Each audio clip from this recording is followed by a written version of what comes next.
Hello, everybody. It's Cool Cat Jack speaking with you. Uh, this is going to be a little short episode. I've given it some thought, and I've been thinking that I might just do some random, like, short things here and there when I can, just between episodes.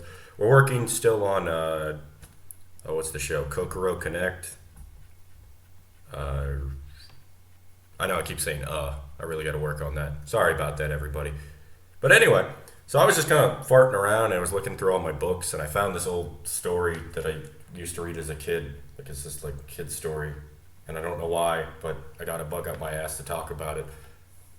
So, a little quick thing though, I do want to say, I feel like when I was going through the first episode, we were talking about the coronavirus. And I just want to make it sure that everybody realizes we weren't trying to be like, oh, it's not a big deal. It kind of came off that way. We were nervous. We were just starting. It's the first episode we've ever done. So, also, it wasn't. It's gotten more serious since we recorded that. Like, it seems like within the last like week, things have kind of gotten way more serious. I think I should start putting dates on episodes we do, just so people can keep that in mind. Because what we're trying to do is, I'm probably going to have this, and we're waiting. Like right now, we're waiting on some artwork from my buddies, from Logan's like tattoo artist. I don't know his name, but we're going to do a shout out on the next episode because we should have that by then. But we're waiting until we get that so we can post the artwork on the episodes. We'll give him a shout out, I'm sure, on the second episode. But anyway. So, where was I? Anyway, we're looking at a little short story called Private Iguana, The Case of the Missing Chameleon. It's by Nina Layden. And I think it was, what was it, produced? I'm looking through the pages right now. Like I said, this is just a real thing we're just doing here. It was published in 1995, so it was about a year after I was born. It looks like it was. It doesn't show the publisher. Well, whatever. Oh, Chronicle Books. Looks like that's the publisher. If you care. So, anyway, Private Iguana is a little mystery story. It's about it's got a bunch of anthropomorphic animals, like lizards, obviously. You know, the main character is an iguana that is an investigator. So he's just chilling at his desk, and a lady comes in named Liz, who is looking for her husband, who's been missing for a week. He's apparently a boring guy, which isn't a very nice thing to say, by the way. Liz is kind of mean. She's like, oh yeah, he's frankly boring. Like, that's not a nice thing to say about your husband. But anyway, so Leon's gone missing, and Private Iguana goes out to. He gets a photo of him, and apparently he's been changing color because he's a chameleon. Haha. So he goes to give out posters with different colors all over the city. He goes to Officer Croaker. There's a lot of lizard puns, which I, for some reason, find incredibly funny, even though they're really lame. It's a really weird book. I actually wonder, like, just if anybody's actually listening to this little episode. Down in the description, tell me if you've actually read this story, because I've never seen another copy of this book. I think it was given out when I was in elementary school. I think, like, they were having like a book drive, and they were giving all the poor kids, I guess, free books or some shit. But yeah, so if you've actually read this book or have a copy of it, let me know, because I actually would find that funny. But when I was like a little kid, when I was like 6 or 7, I was like nuts about this book. But anyway, we're getting lost. So Officer Croaker, who is a bullfrog who jumps to conclusions, ha ha ha, basically says he's probably pretending to be a rock, which is dumb. But anyway, so Private Iguana goes out, and he's like out in the forest or something, and he's just putting posters out in the middle of the forest, which personally I don't find to be an effective method of finding a missing person. I mean, who are you going to run into in the middle of the woods? Very odd choice. But anyway, I mean, I'm overthinking this. Oh, another little thing to note too is the artwork's pretty cool in this. It's actually really well done. It's adorable. It's pretty cute. Little lizard monster, little lizard people. like lizards in outfits and suits and stuff. And he's got like the classic jacket and the fedora or whatever, and the white and black shoes, like a detective. Looks like he's trying to pull a. What's that guy? He always goes, and another thing, or one more thing. I'm forgetting his name. Wow. Anyway, doesn't matter. So he's out in the middle of the woods, and he's posting up posters, and surprise, surprise, putting posters in the middle of the woods doesn't help you find people that were living in the city. Who knew? So he decides that there's a place called the Lizard Lounge nearby, which is, I guess, kind of a scummy bar. It's very bar-like. I mean, they don't call it a bar because it's a kid's thing. It's like a club or something.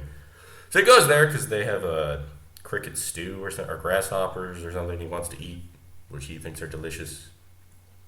But he goes in there and then he sits down, and their special is apparently something called what was it?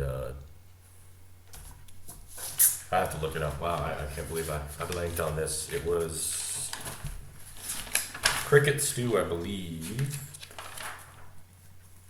Yeah, cricket stew, which apparently is Leon's favorite food. And he's like, that's probably just a coincidence, which, yeah, I mean, that seems like a weird thing to be like, wait a minute. But anyway, so while he's eating, he talks to some waitress named Sally. He tries a really bad pickup line on her, which doesn't work, which is kind of funny. Anyway, so he looks up at the sign on the stage, and it says Camilla and the Killer Girls. So he asks Sally about it, and Camilla apparently is this new actress, or singer, sorry, not actress, singer that they just got, and nobody knows where she came from. And apparently she comes on stage, and, at first he's like, that's a weird looking, chameleon, which, I mean, I don't know how you can tell, because she looks the same as the other ones on stage, but, whatever.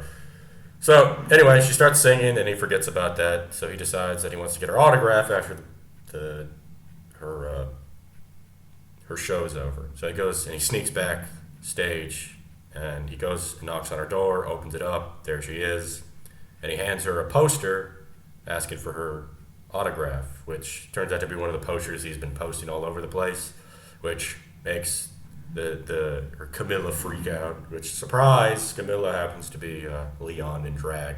This story's really weird. Now that I think about it, it's for kids, but it has lizards in drag, and a guy who's afraid his wife's gonna leave him, because the whole reason he sneaks off to do this whole show is that he likes to sing, but he's afraid his wife is gonna leave him because he's boring, I guess.